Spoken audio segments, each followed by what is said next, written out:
9 de la mañana, 15 minutos. El ministro de Justicia en Colombia está dirigiendo un megaoperativo en las cárceles, en más de 100 cárceles en Colombia, en respuesta a denuncias que inclusive llegan desde El Salvador, en el sentido de que en cárceles de máxima seguridad en Colombia se están orquestando planes delincuenciales en El Salvador y en otros países del continente. Camila.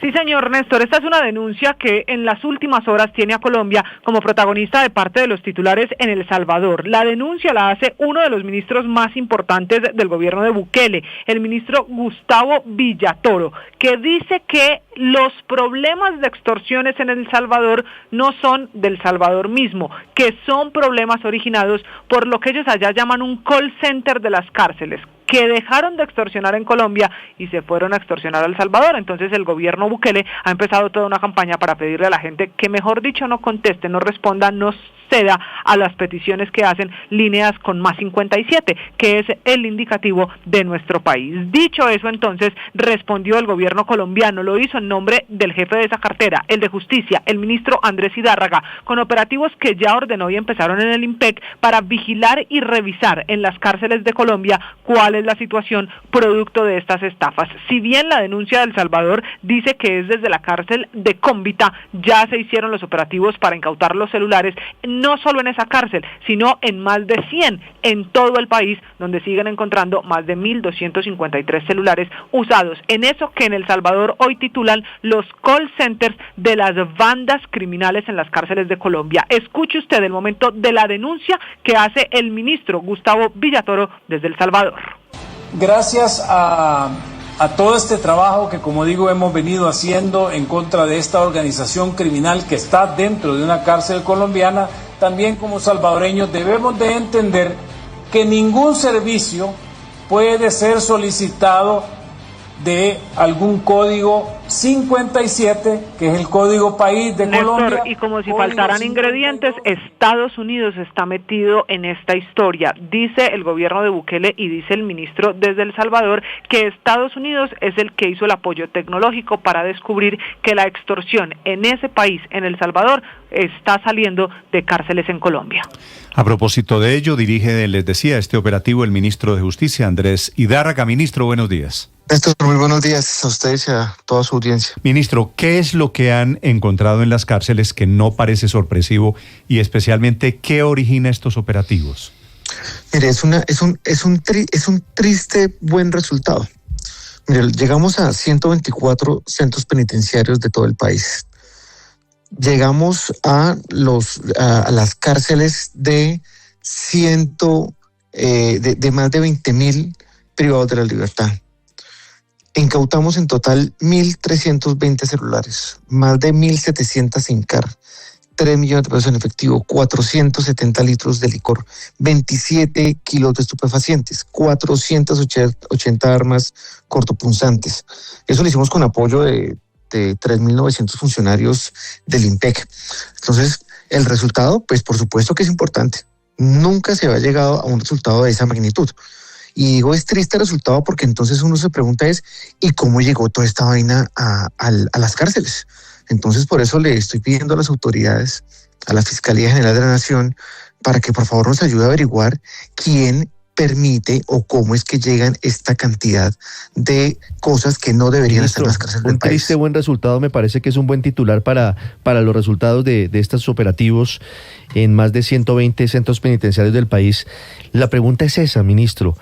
¿Quién permite que todo esto se haga en las cárceles? Al final, evidentemente hay una complicidad de guardias, de otros funcionarios.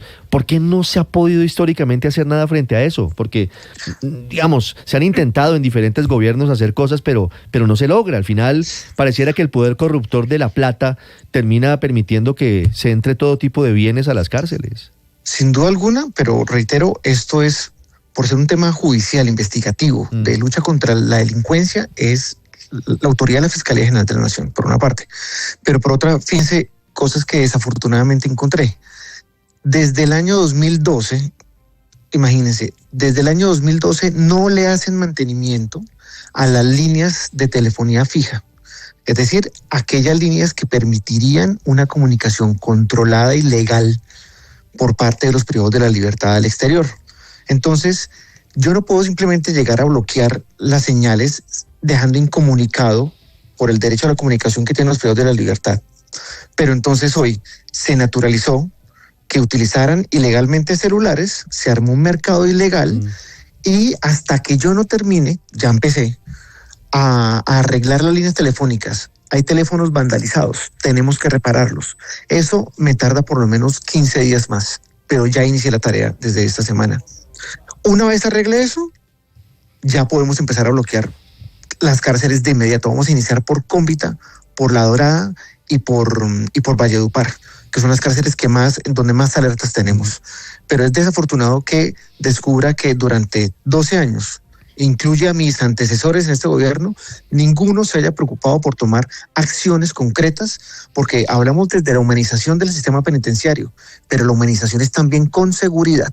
No podemos naturalizar que entonces se llaman desde las cárceles y este fenómeno se pueda estar expandiendo a otros países, como es la denuncia de El Salvador. Hay industrias criminales desde las cárceles colombianas con call center que se dedican a la extorsión, entre otras cosas, ministro, o al engaño, o al robo de identidades. ¿Por qué, por ejemplo, en cárceles como La Picota no se logra hacer ese bloqueo de señal? Para mí, primero, tenemos una discusión con los operadores de telefonía.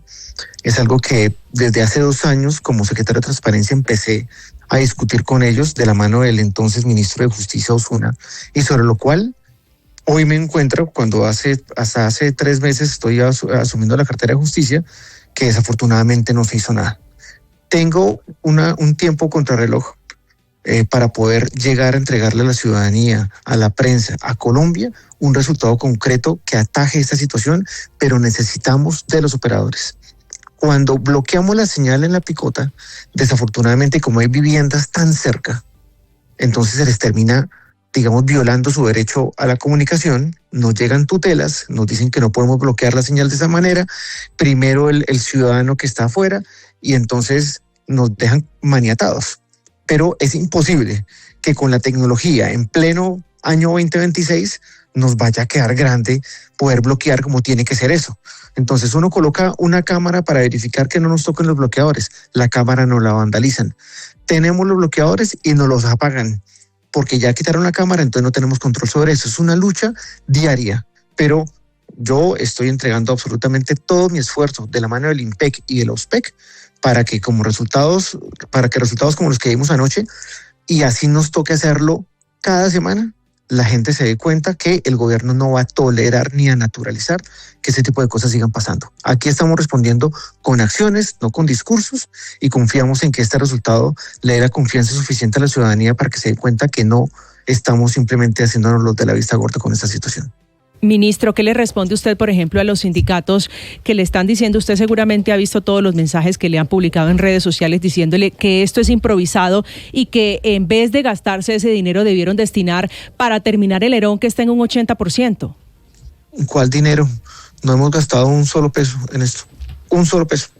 O sea, el mantenimiento a las redes telefónicas que los mismos privados de la libertad han destruido se hace a través de un convenio que está desde hace como 6 años y sobre el cual, digamos, hay es un convenio que hay con una empresa que recibimos desde el gobierno Santos, y ahí está activo, pero que, reitero, dejaron ahí abandonado. Entonces esto no requiere la inversión de un solo centavo público. No hay no hay un solo peso invertido. Es desafortunado que los sindicatos salgan a informar que eso es un esfuerzo improvisado. Pues ¿cómo quieren que planeemos un operativo contra la delincuencia que está en las cárceles? Si el que cuida las cárceles no se da cuenta que le metieron 1.320 celulares, entonces ¿de quién es la culpa? No será el ministro. Aquí tenemos que colocar las cosas como son, y es necesario que la Fiscalía empiece a verificar las cuentas de todas las personas que están alrededor de las cárceles, porque hay transacciones. Usted está sugiriendo unas complicidades muy graves en esta declaración. Sí, claro. Yo creo que aquí hay cosas que investigar. Hay que verificar si es que nos están metiendo las cosas con drones.